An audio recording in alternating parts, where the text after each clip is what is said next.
এটা লাখটকীয়া প্ৰশ্ন আমাৰ সকলোৰে হৃদয়ত নিশ্চয় আছে, যিসকল চিন্তাশীল ব্যক্তি, যে আজি ডিজিটেল যুগ আৰু মুক্ত অৰ্থনীতিৰ যুগ, বিশ্বায়নৰ যুগ, গোলকীকৰণৰ যুগ, বিশ্বায়নৰ যুগ, সমগ্ৰ বিশ্ব এখন গাঁৱত পৰিণত হৈছে আৰু প্ৰযুক্তি বিজ্ঞানে তাৰ যিটো স্তৰ, সেই স্তৰ অতিক্ৰম কৰি আৰ্টিফিচিয়েল ইণ্টেলিজেঞ্চৰ ওচৰলৈকে গুচি গৈছে, য'ত প্ৰতিটো কাৰ্য আৰ্টিফিচিয়েল ইণ্টেলিজেঞ্চে কৰিব, য'ত মানুহৰ বিবেক বুদ্ধিৰ কোনো প্ৰয়োজন নহ'ব, শাৰীৰিক শ্ৰম ধ্বংস হ'ব আৰু মানুহৰ কৰ্মক্ষেত্ৰত ভয়ংকৰ সংকট আহিব, নিবনুৱা সমস্যাই সমগ্ৰ বিশ্ব চাৰখাৰ কৰিব, পৰিৱেশ প্ৰদূষণৰ সমস্যাই সকলোকে চাৰখাৰ কৰিব, পানীৰ কাৰণে 1000 ফুট তললৈ গ'লেও আমি পানী নাপাম, ইফালে গ্ৰীণ হাউচ এফেক্টৰ দৰে ভয়ানক ভয়ানক সমস্যা আহিব। এই সময়ত আমাক ধৰ্ম লাগে নে অধ্যাত্ম লাগে, আধ্যাত্মিকতা লাগে নে ধৰ্ম লাগে, এইটো এটা লাখটকীয়া প্ৰশ্ন সকলোৰে সন্মুখত আজি আহি পৰিছে প্ৰত্যেক বুদ্ধিজীৱীৰ অন্তৰত। গতিকে প্ৰথমে আপোনালোকক মই শুভেচ্ছা জনাইছোঁ মোৰ চেনেললৈ। অমৃতস্য পুত্ৰ মোৰ চেনেলৰ নাম, অমৰজ্যোতি মহন্ত নামেৰে টাইপিং কৰিলেও মোৰ চেনেল আহে। সত্য সনাতন ধৰ্মদৰ্শন অধ্যাত্মৰ ওপৰত মই বহুত বছৰৰ পৰা কৈ আহি আছোঁ। এই বিষয়টো আজি মই অলপ 14-13 মিনিটৰ ভিতৰত আলোচনা কৰিম, কাৰণ আমাৰ সময় মাত্ৰ 14 মিনিট। চাওক, একাংশ সনাতনৰ লগত জড়িত ব্যক্তিয়ে আজি বহু বছৰৰ পৰা ফেচবুক ফাটাই আছে যে আমাৰ মঠ মন্দিৰবিলাক ধ্বংস হৈছে, হোম যজ্ঞ আজি মানুহে নকৰে, এই অগ্নিনাভ দেৱৰ মন্দিৰৰ এই মহিমা, বদ্ৰীধামৰ মন্দিৰৰ এই মহিমা, সনাতন ধ্বংস হৈছে, পূজা পাতল ধ্বংস হৈছে, দুৰ্গা পূজা লাগে, কালী পূজা লাগে, শিৱ পূজা লাগে, যজ্ঞ লাগে, হোম লাগে, গ্ৰহ পূজা লাগে, গ্ৰহ দান লাগে, অমুক কৰ্মৰ কাৰণে আহতৰ তলত পানী দিয়া, তমুক কৰ্মৰ কাৰণে তুলসীৰ তলত পানী দিয়া, তমুক কৰ্মৰ কাৰণে বগলামুখী মন্দিৰ, অমুক বিপদত নৰসিংহ মন্দিৰ, অমুক বিপদত হনুমান মন্দিৰ, অমুক বিপদত এই ৰত্নধাৰণ, তমুক বিপদত সেই ৰত্নধাৰণ। তাৰোপৰি বাস্তু বিশাৰদবিলাকেও অনন্ত কোটি বাস্তুৰ ট্ৰিপছ লৈ কিনে আপোনালোকৰ ওচৰত আহিছে, 10,000 টকা লৈ গুচি গৈছে। কোনোবাই কুণ্ডলিনী জাগৰণৰ নামত 1.5 লাখ 2 লাখ টকা লৈ কিনে শিবিৰ এটেণ্ড কৰি কিনে 1.5 মাহৰ 2 মাহৰ 7 দিনৰ 3 দিনৰ এটেণ্ড কৰি কিনে গুচি গৈছে।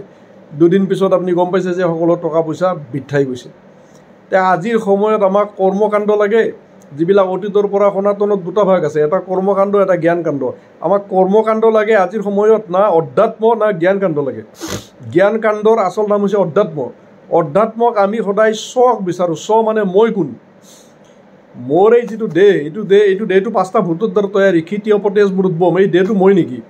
যিটো দেহৰ সৃষ্টি মা দেউতা ৰজ আৰু বীৰ্যৰ পৰা হৈছে, ৰজ আৰু বীৰ্যৰ সৃষ্টি খাদ্যৰ পৰা হৈছে, খাদ্যৰ সৃষ্টি অন্নৰ পৰা হৈছে, অন্ন বা খাদ্যৰ পৰা হৈছে, অন্নৰ সৃষ্টি ভাগৱত শাস্ত্ৰ মতে বেদান্ত মতে পানীৰ পৰা, পানীৰ সৃষ্টি বেদান্ত মতে অগ্নিৰ পৰা, অগ্নিৰ সৃষ্টি বেদান্ত মতে বায়ুৰ পৰা, বায়ুৰ সৃষ্টি আকাশ তত্ত্বৰ পৰা, আকাশ তত্ত্বৰ সৃষ্টি মহৎ তত্ত্বৰ পৰা, মহৎ তত্ত্বৰ সৃষ্টি আদিশক্তি পৰাশক্তি পৰা, আৰু আদিশক্তি পৰাশক্তিৰ সৃষ্টি আৰম্ভণি হৈছে পৰ ব্ৰহ্মৰ পৰা।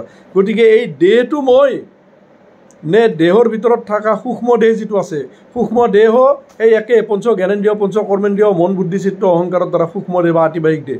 সূক্ষ্ম দেহটো মই, সূক্ষ্ম দেহৰ ভিতৰত থকা অজ্ঞান অবিদ্যাৰ বীজৰ ভাণ্ডাৰ যিটো কাৰণ দেহ, এই কাৰণ দেহটো মই, নে এই 3টা দেহৰ ভিতৰত থকা যি অখণ্ড চৈতন্য সৎচিত আনন্দ শিৱস্বৰূপ, সেইটো মই।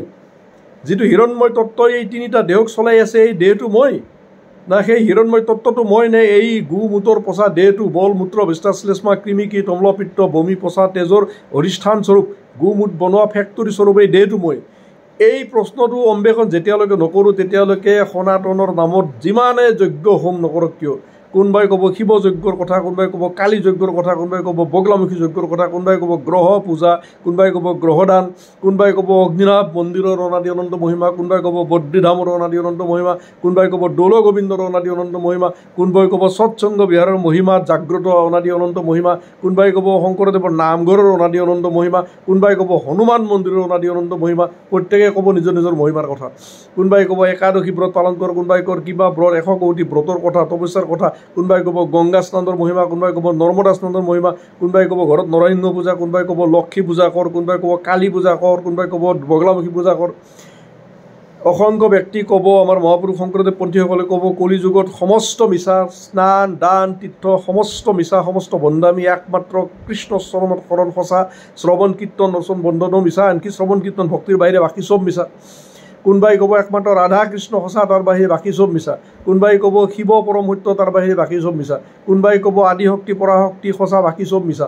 যে এই বাক বিদণ্ডাৰ মাজত এইবিলাকৰ মাজত যদি আপোনালোকে সোমাই যায়, বিশেষ কৰি কৰ্মকাণ্ডৰ জগতখনত অনাদি অনন্তকাল তৰ্ক কৰিলেও পাৰ নাপাব। সনাতনীসকলেতো আনকি এইখিনিলৈকে ক'ব যে বলি বিধানো সঁচা, কাৰণ আমাৰ পূৰ্বপুৰুষসকলে আমাৰ মংগল চিন্তা কৰিহে আমাৰ জীৱবিলাকক কালী মন্দিৰত বলি দিছিল, কামাখ্যাত বন্দী দিছিল।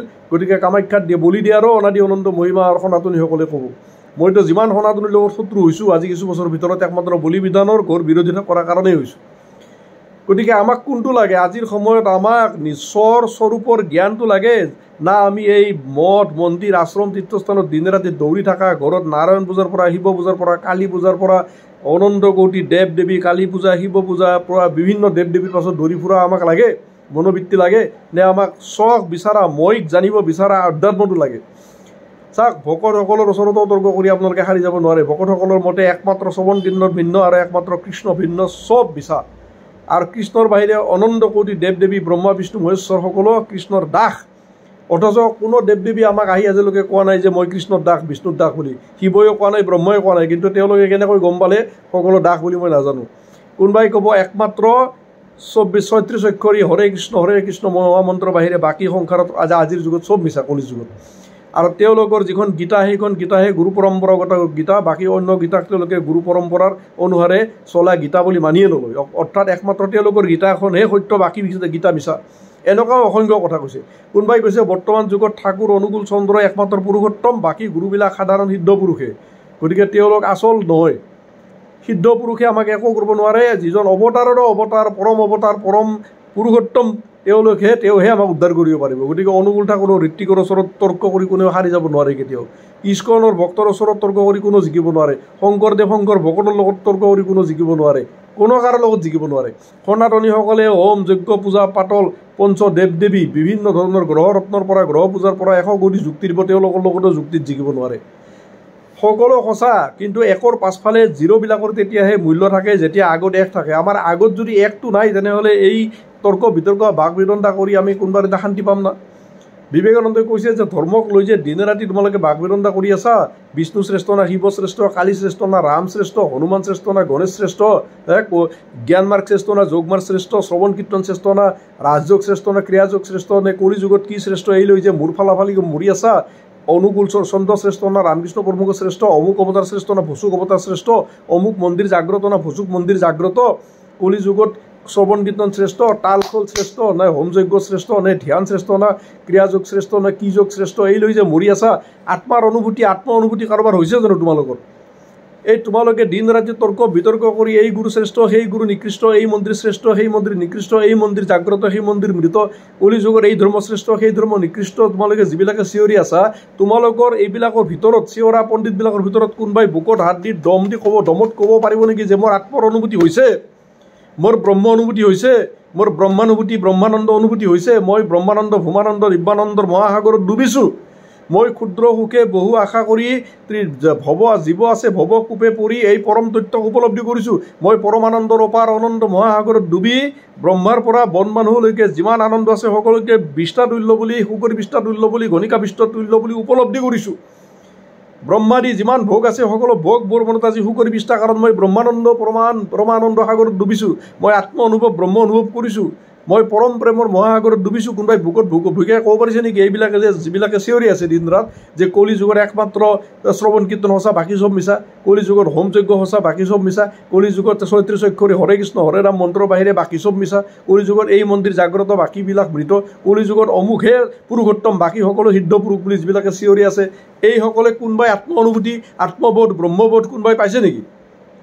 কোনো পোৱা নাই আত্মবোধ, কোনো পোৱা নাই ব্ৰহ্মবোধ। কেৱল চিৎকাৰ কৰি কিনে গগন বিদীৰ্ণ কৰি কিনে সনাতনক সহস্ৰ কোটি ভেদ বিসম্বাদত বিভক্ত কৰি কিনে আমাক আজি কি কৰিছে, আমি আজি ভাৰতত থাকি সংখ্যালঘু মুছলমানে আজি ভাৰতৰ লাখ লাখ মন্দিৰ ভাঙি মছজিদ বনাইছে আমাৰ এই জঘন্যতম মনোবৃত্তিবিলাকৰ কাৰণে।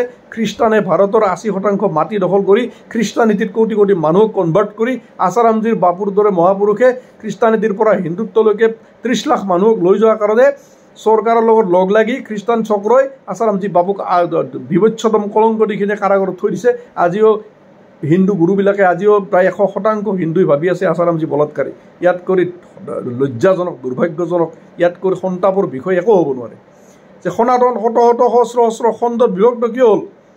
আচাৰ্য বৰিষ্ঠ শ্ৰী শ্ৰী স্বৰূপানন্দ পৰমহংস অৱতীৰ্ণ এইকাৰণে হৈছিল যে তোমালোকে শত শত খণ্ডত লক্ষ লক্ষ খণ্ডত বিভক্ত হৈছা, জাতিৰ নামত, বৰ্ণৰ নামত, ধৰ্মৰ নামত, অৱতাৰৰ নামত, মতৰ নামত, মতান্তৰৰ নামত, পথৰ নামত।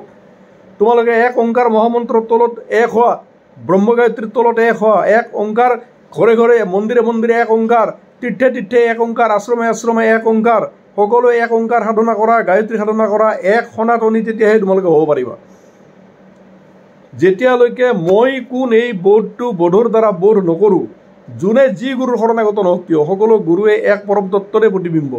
যোনে যাৰে শৰণাগত হওক, যোনে যি নাম জপ নকৰক কিয়, ৰাম কৃষ্ণ শিৱ শক্তি কালী দুৰ্গা যি নাম আপুনি জপ কৰক, যি সৎগুৰু চৰণৰ শৰণাগত হওক, জ্ঞান যোগ, ভক্তি যোগ, ৰাজযোগ, ক্ৰিয়া যোগ, আপুনি যি যোগৰে শৰণ নলওক কিয়, নৈষ্ঠিকভাৱে সাধনা কৰিব লাগিব। সম দম যম নিয়ম জীৱনৰ আধাৰস্তম্ভৰূপে থাকিব লাগিব। সংযম, ব্ৰহ্মচৰ্য, বীৰ্য ধাৰণ, জিতেন্দ্ৰিয়ত্বৰ সাধনা অনিবাৰ্যৰূপে লাগিব। সদাচাৰ লাগিব অনিবাৰ্যৰূপে। শুদ্ধ সাত্বিক আহাৰ প্ৰণালীমতে প্ৰসাদ গ্ৰহণ অনিবাৰ্যৰূপে পালন কৰিব লাগিব।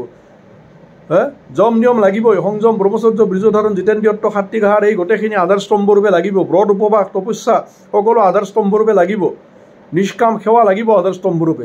তাৰ ফলত আমি গুৰুমন্ত্ৰৰ বলত যেতিয়া ভিতৰত সোমাই যাম, তেতিয়া মই কোন যেতিয়া বোধ কৰিম, ময়েই যে সৎ, ময়েই যে আনন্দ মহাসমুদ্ৰ শিৱ, ময়েই যে ওংকাৰ, ময়েই যে ব্ৰহ্মৰ লগত অভিন্ন সত্তা, ব্ৰহ্মৰ লগত মোৰ যে অনুমাত্ৰ ভেদ নাই, ঈশ্বৰত কৰি জীৱন হৈ ভিন্ন শান্ত অভিকাৰী হৈ ভ্ৰান্তিয়ে মোহে আৱৰিত হৈ আপোনাক নিচু নহয়। মই যে নিজক চিনি পোৱা নাছিলোঁ, আত্মপৰিচয় হোৱা নাছিল কাৰণে মই জীৱ উপাধি গ্ৰহণ কৰি অনন্ত অনাদি কাল যে মই ভিন্ন ভিন্ন জনীৰ মাজত পৰিভ্ৰমণ কৰি ভৌতিক দৈহিক দৈৱিক কষ্টত যে দিনে ৰাতি নিগাৰ গুঞ্জি আছোঁ, এই তত্ত্বক উপলব্ধি কৰিব লাগিব শ্ৰী শ্ৰী গুৰু কৃপাত। যোনে যি গুৰুৰ শৰণাগত হওক, যোনে যি নাম যি মন্ত্ৰ ভজক, যোনে যি মন্দিৰত যাওক, সকলো মন্দিৰ জাগ্ৰত বুলি মানি লৈছোঁ। সকলো মন্দিৰ জাগ্ৰত, সকলো আশ্ৰম তীৰ্থস্থান জাগ্ৰত বুলি মানি লৈছোঁ। কৰ্মকাণ্ড ইচ্ছা আছে কৰক, নাই ইচ্ছা নাথাকিলে নকৰিব। সকলোৰে মূল্য আছে। আগত একটো লাগিব। একটো হৈছে আত্মবোধ, ব্ৰহ্মবোধ, কৈবল্যবোধ, স্বস্বৰূপৰ বোধ, আত্মপৰিচয়। আত্মপৰিচয় যেতিয়ালৈকে আমাৰ নহয়, তেতিয়ালৈকে এইবিলাক এই বাহ্যিকতাক লৈ কিনে মূৰ ফালাফালি কৰি আমাৰ জিন্দগী শেষ হ'ব। 100 কোটি জন্ম বৃদ্ধাই গৈছে আৰু যিকেইটা দিন বাকী আছে সেইকেইটাও বৃদ্ধাই যাব। মই আপোনালোকৰ ওচৰত কাটৰ কণ্ঠে হাতযোৰ কৰি মিনতি কৰিছোঁ, এই বিতণ্ডাবিলাকৰ পাছত কৰ্মকাণ্ড ডাঙৰ না, জ্ঞানকাণ্ড ডাঙৰ, কলিযুগত শ্ৰৱণ কীৰ্তন ডাঙৰ না, যজ্ঞ ডাঙৰ না, ধ্যান ডাঙৰ না, তপস্যা ডাঙৰ, এইবিলাক কলিযুগত কোন গুৰু শ্ৰেষ্ঠ, কোন গুৰু নিকৃষ্ট, কোনটো মন্দিৰ জাগ্ৰত, কোনটো মন্দিৰ অজাগ্ৰত, এইবিলাক ফাল্টু বিষয়ত, বস্তা বচা বিষয়ত আপোনালোকে সময় ধ্বংস নকৰি আত্মজাগৰণৰ কাৰণে, আত্মচৈতন্যক জাগৰণৰ কাৰণে, আত্মবোধৰ কাৰণে, আত্ম অনুভৱৰ কাৰণে, আত্মদৰ্শনৰ কাৰণে, আত্মসাক্ষাৎকাৰৰ কাৰণে, আত্মচৈতন্যক বিকাশ বিস্তাৰ কৰাৰ কাৰণে আপোনালোকে প্ৰতিটো মুহূৰ্ত ব্যয় কৰক। ময়ো প্ৰতিটো মুহূৰ্ত ব্যয় কৰা সংকল্প লৈছোঁ একমাত্ৰ আত্মবোধ প্ৰাপ্তিৰ উদ্দেশ্যে, আত্মানুভৱ প্ৰাপ্তিৰ উদ্দেশ্যে। আত্মবোধৰ মাজেৰে যেতিয়া মইক চিনি পাম, তেতিয়া সংসাৰৰ সকলোকে চিনি পাম। অনাদি অনন্ত কালৰ কাৰণে সকলো ভেদ বিসম্বাদ দ্বন্দ্বৰ পৰা মুক্ত হৈ কিনে স্বয়ং পৰমানন্দ স্বৰূপ হৈ যাম। নিজৰ মাজতে পৰম শিৱ পৰব্ৰহ্ম সাক্ষাৎকাৰ কৰিব পাৰিলে ইয়াৰ ওপৰত আৰু একো নাই। সনাতনৰ সাৰাৎসাৰ হৈছে আত্মবোধ, ব্ৰহ্মবোধ। নিশ্চয় ভাল পাইছে, বাওঁফালৰ লাইক বটনটো টিপি দিব, মোৰ মনোবল বাঢ়িব। আৰু শ্বেয়াৰ কৰি দিব, ভাল পোৱাৰ লগে লগে শ্বেয়াৰ কৰি মহান পুণ্যৰ ভাগিদাৰ হ'ব। এটা কমেণ্টছ দিব, বাছ। নতুন সকলে চেনেল ছাবস্ক্ৰাইব কৰি দিব। ধন্যবাদ।